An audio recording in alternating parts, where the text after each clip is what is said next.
G'day friends, welcome to today's video. I just wanted to have a little bit of a play in my art journal, and I thought, why not just turn the camera on. This mess you can see in front of me is all the ephemera that I keep at my desk. Now, the little tin on the left that I got from Tokyo Disney Sea, it's super cute, but you'd never know because it's always full of junk. I said if I couldn't fit it into that tin, it shouldn't be on the desk. So I just want to point out that I can creatively fit all of these pieces into the tin. I just didn't do it in this video. So I'm still sticking to it. If it doesn't fit in the tin, it's not supposed to be up there, but I can fit all of this junk in there. It's just chock-a-block full. I wanted to grab this little ephemera piece that I made yesterday on the Mixed Media Journal Chit Chat with Steve, that little creative video that we did yesterday just for no reason, just for fun. This is my printer, MX922 Canon Pixma. It's an amazing printer. I think they run for about $100.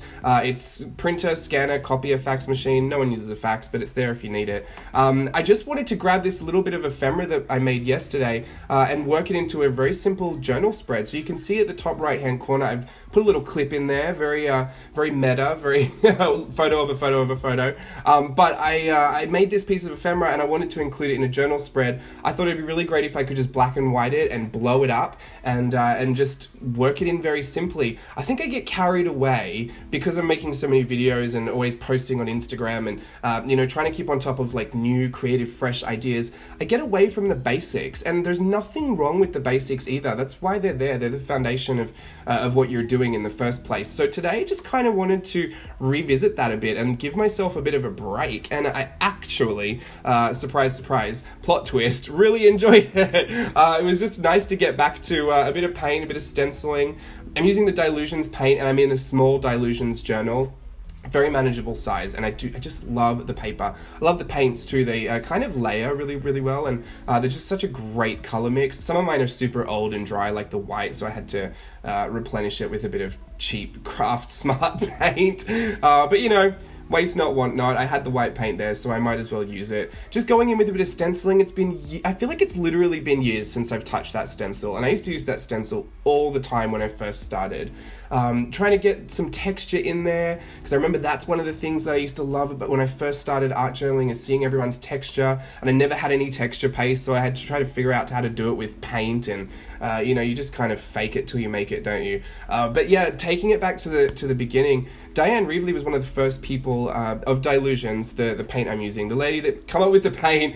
It was one of the first people I ever saw doing this mixed media art journaling from the CHA demos that they have all over YouTube. I think I've watched literally every single CHA demo that has ever been, because after my accident back in 2015, I had nothing but time to kill, sitting in bed just waiting to heal. So getting lost in that world of art journaling was just like this crazy experience for me, just seeing it all happen, and people were so free and they were so loose with it, and they didn't have to finish anything, and they could do it in any style they wanted. And I thought, wow, this looks incredible. Like, I could really get into this, and I did, and I've been into it ever since. So just throwing it back to my early Dilutions days, I think this small Dilutions journal was the first art journal I got for that purpose. I obviously had other sketchbooks that I've had before, but the first art journal I got and finished was a small Dilutions journal. So just really giving me nostalgic feels today. I really, really enjoyed it,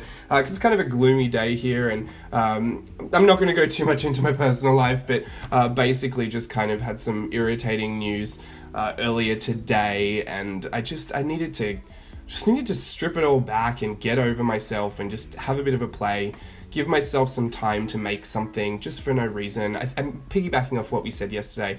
There really doesn't have to be a reason to make anything. I mean, I guess technically my reason today was just to de-stress a little bit, but I don't typically, create art because I'm worried or stressed. I do it because it's a hobby. I love to do it. Like I said on Instagram, I have obsessive creative disorder. It's just, I always have to be making something. I always have to be covered in paint and glitter. It's just how I function.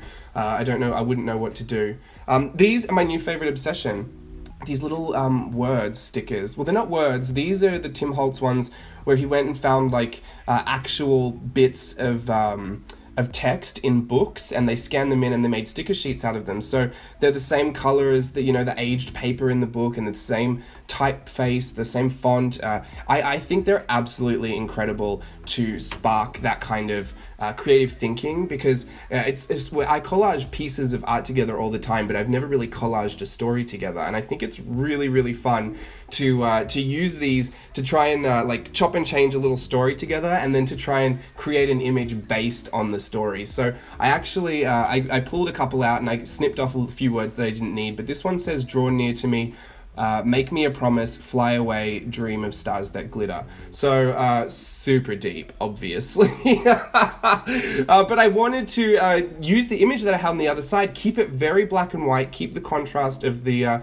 really heavily overworked, colorful background. Wanted to have this really stark contrast of an image just there, and I thought the stars that glitter, I mean, how much more simple could I be? I'm just going to take it so literal, and I'm going to put stars all over it and glitter, because they're two things that I love. So this for me was just such a fun, quick, simple, back to basics journal page. And I really want to encourage you, if you're looking for something fun to do, I've been having an absolute blast piecing little stories together out of those stickers. You obviously don't need those stickers. You could cut up little magazine quotes and collage those together and make a little story. You could find old books that you have that you don't use anymore and literally cut the pages out of that, those little, cut whatever text you need out of it. I'm not one that like freaks out if you cut into a book or paint on a book, but I know some people out there, some bibliophiles are a little disturbed by that practice. But the stickers are amazing. The stickers are great, and they're already pre-selected, and they're super, super fun and really, really easy to put together. Hashtag not sponsored. I just love them. So those are kind of what I'm being taken with at the moment.